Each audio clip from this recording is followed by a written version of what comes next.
tu, awak tekan view all. View all, tekan view all. Saya nak bagi tahu anda, sebenarnya banyak kemudahan yang anda pakai, anda tak tahu fungsi dia. Tu sebab ni saya tunjuk live kepada anda semua, pengguna-pengguna Maybank. Awak tekan view all tu, tengok ada button kill switch. Button kill switch. Ada tak dekat bawah sikit? Kill switch dia letak gambar apa tu? Ladies and gentlemen, gambar apa dia letak? Ada? Awak tengok bank statement awak, duit. Tak payah tengok duit, tak payah tengok duit. Orang sudah tengok app. Gambar apa tu? Lock. Gambar lock.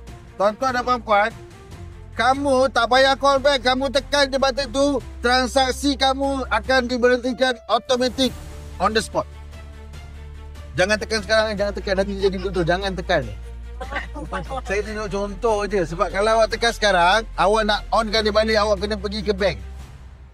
Dia proses dia kena buat balik pergi bank. That's why, apa yang Rahman nak tunjuk adalah, sebenarnya banyak kemudahan yang ada dalam handphone, kita je tak tahu.